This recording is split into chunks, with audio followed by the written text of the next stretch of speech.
अस्सलाम वालेकुम dear students, welcome to our channel. आज जिस टॉपिक के बारे में हम बात कर रहे हैं वो है साउंड वेव। साउंड वेव की पॉइंट्स जो हैं, इनके जो पॉइंट्स हैं वो हम स्टडी करेंगे कि साउंड वेव्स कौन से वेव्स कैटेगरीज से बिलोंग करता है और इसके अलावा ये वेव किस तरीके से हम जनरेट कर सकते हैं और इसकी इंटेंसिटी जो है वो हाई और लो किस तरीके से हो सकता है। तो चले हम स्टार्ट कर लेते हैं, लेकिन स्टार्ट करने से पहले एक चीज़ मैं कहूँगा आपको कि अगर आप नए हैं तो इस चैनल को सब्सक्राइब कर दें ताकि हर आने वाली वीडियोस आप तक पहुंच सकें। तो हम स्टार्ट कर लेते हैं अभी। Sound waves are mechanical longitudinal waves comprising compressions and rarefactions. This means कि साउंड वेव्स जो होते हैं वो मैकेनिकल वेव से बिलोंग करते हैं और मैकेनिकल वेव में भी एक कैटेगरी होता है जिसको हम लॉन्गिट्यूडनल वेव्स कहते हैं और इनके अंदर कंप्रेशन भी होते हैं और रेयरफैक्शन भी होते हैं, जो कि मैं इस पिक्चर में आपको बताऊंगा what are the compressions and rarefactions. ठीक है, अब क्या होता है कि आपने ऑलरेडी लास्ट लेक्चर में हमने पढ़े थे मैकेनिकल वेव। अपने जो वेव्स हैं वो वेव्स की कैटेगरीज जो है वो बेसिकली दो होता है, एक है मैकेनिकल वेव्स, ठीक है, मैकेनिकल वेव्स, और दूसरा जो कैटेगरी है वो है electromagnetic waves.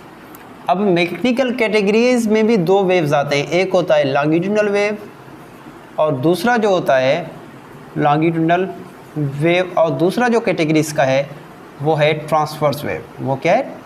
Transverse wave.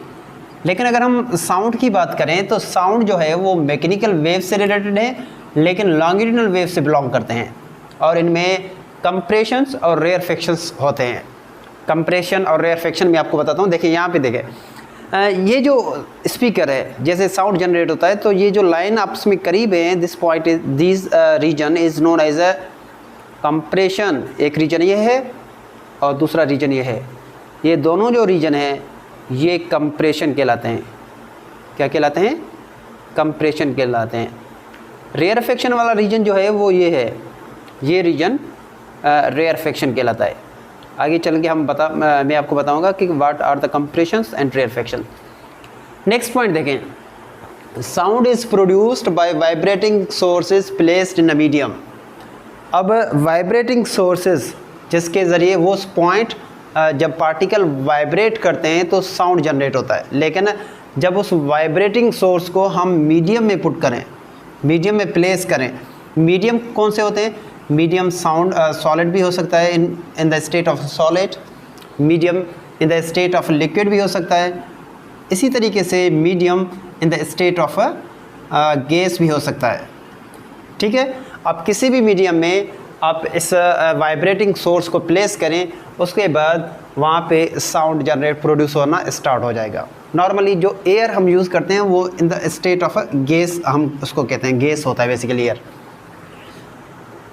Sound is the form of energy related to the vibrating motion or of particles। ठीक है, क्या होता है कि साउंड बेसिकली एनर्जी का फॉर्मेट है या एनर्जी का फॉर्म है। एक साउंड एक एनर्जी का फॉर्म है जो कि किसी भी बॉडी में तब आता है जब पार्टिकल वाइब्रेट करते हैं। ठीक है, वाइब्रेटिंग मोशन ऑफ पार्टिकल, जब पार्टिकल जो होते हैं वो वाइब्रेट करना स्टार्ट करते हैं तो वो एनर्जी ट्रांसफ़र करते हैं from one place to another place, और उस एनर्जी को नॉर्मली साउंड कहा जाता है।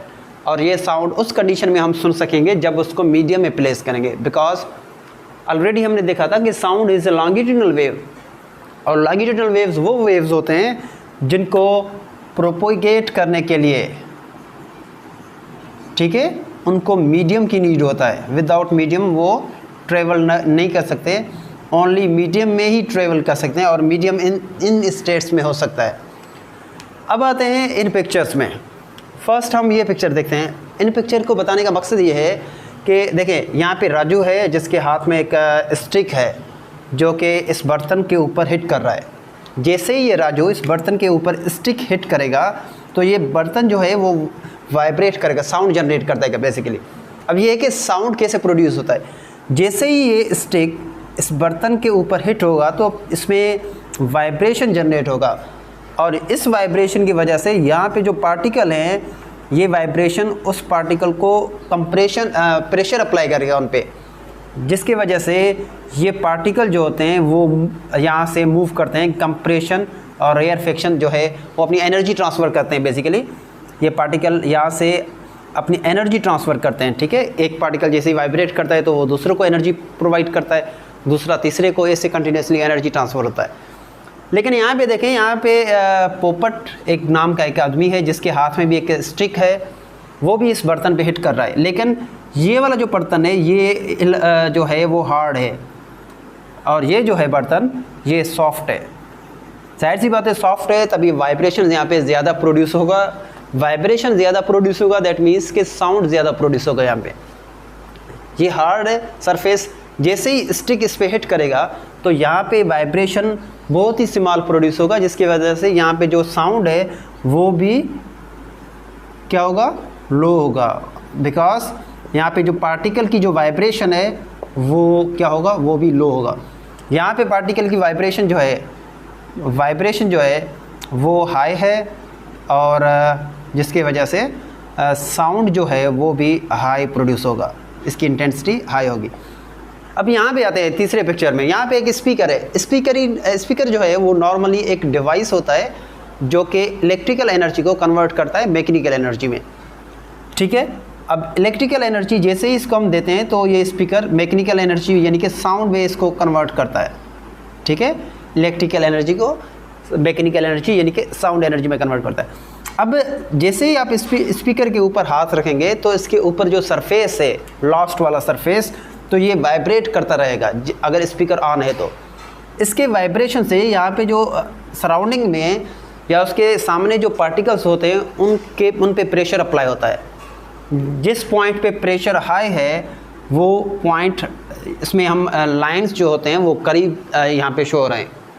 लाइंस करीब है दैट मीन्स कि यहाँ पे जो प्रेशर है वो हाई है, और यहाँ पे लाइंस एक दूसरे से दूर है दैट मीन्स कि यहाँ पे जो पार्टिकल्स का प्रेशर है वो लो है। तो जिस पॉइंट पे प्रेशर हाई है, एक ये रीजन है दूसरा ये रीजन है, तो उस रीजन को कंप्रेशन कहा जाता है।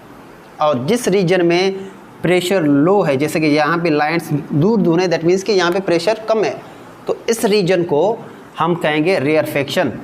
अब डिफ़ाइन कैसे करते हैं रेयरफेक्शन और कंप्रेशन को।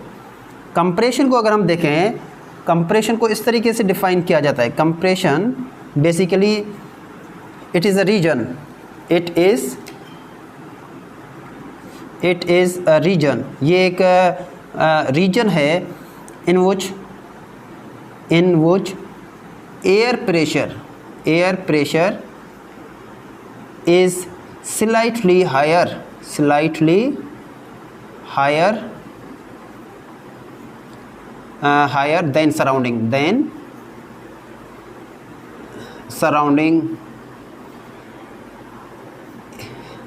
Air pressure. कंप्रेशन में प्रेशर जो होता है, कंप्रेशन के रीजन में प्रेशर हाई होता है as compare to surrounding air pressure.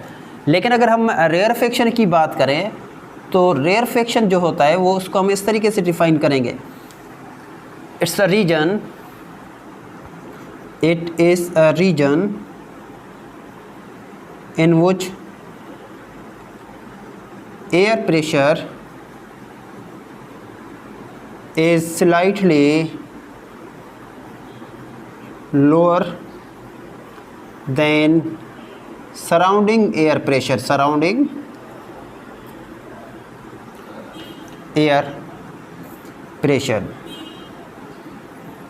ठीक है। ये पॉइंट्स हैं। अब ये याद रखें कि साउंड वेव्स, जैसे कि हमने पहले ही कहा था, साउंड वेव्स जो होते हैं वो मीडियम में ट्रेवल करते हैं, विदाउट मीडियम ट्रेवल नहीं करते। तो मीडियम तो हमारे पास तीन किस्म के हैं, एक है सॉलिड, लिक्विड और तीसरा जो है वो गैस फॉर्मेट है। अब सवाल ये है कि इन तीनों रीजन में से साउंड की स्पीड किस रीजन में हाई होगी। देखें, ये याद रखें, जितने पार्टिकल्स क्लोज होंगे वहाँ पे साउंड जो है वो ज़्यादा तेज़ी से ट्रैवल करेगा। जितने पार्टिकल्स दूर है वहाँ पे जो एनर्जी ट्रांसफ़र प्रोसेस है वो लो होगा, बिकॉज पार्टिकल दूर है तो यहाँ पे गैप ज़्यादा है, तो एनर्जी जो है वो लॉस होने के जो चांसेस हैं वो भी ज़्यादा होते हैं। तो इस वजह से हमें पता है कि सॉलिड के मॉलिक्यूल्स जो होते हैं वो क्लोज होते हैं, पार्टिकल्स क्लोजली पैक्ड होते हैं आपस में। तो दैट मीन्स कि साउंड की अगर हम बात करें, साउंड जो है जिसको हम स्पीड ऑफ अ साउंड कह सकते हैं, स्पीड ऑफ अ साउंड जो होता है वो सॉलिड में सबसे हायर है, ठीक है। सॉलिड में हायर है, किससे? लिक्विड में पार्टिकल सॉलिड के हिसाब से एक दूसरे से लिटिल बिट स्लाइटली दूर है, तो साउंड की जो स्पीड है वो सॉलिड में हायर है एज़ कंपेयर टू लिक्विड। इसी तरीके से अगर गैस की हम बात करें तो गैस में लिक्विड और सॉलिड से पार्टिकल आपस में दूर हैं, तो यहाँ पे जो गैस है उसमें जो साउंड की स्पीड है दैट इज़ स्मॉलर, ठीक है। आप इसको इस तरीके से भी लिख सकते हो, गैस में लेस है किससे? लिक्विड से, और लिक्विड का लेस है अपना सॉलिड से। तो दैट मीन्स कि the speed of a sound is higher in solid than liquid than gases. तो डियर स्टूडेंट्स, ये था हमारा आज का टॉपिक जो कि साउंड वेव्स से रिलेटेड था। तो अगर आपको इससे रिलेटेड कोई भी प्रॉब्लम है तो आप कमेंट बॉक्स में कमेंट करें, ताकि हर कमेंट की जवाब जो है वो मैं आपको दूं। और इसके अलावा वंस अगेन अगर आप नए हैं तो इस चैनल को सब्सक्राइब करें, ताकि हर आने वाले वीडियोज़ आप तक पहुँच सकें, ठीक है। ये वीडियो अपने दोस्तों के साथ शेयर करें और ताकि वो भी इससे फ़ायदा उठा सकें। Thank you very much, see you in next video.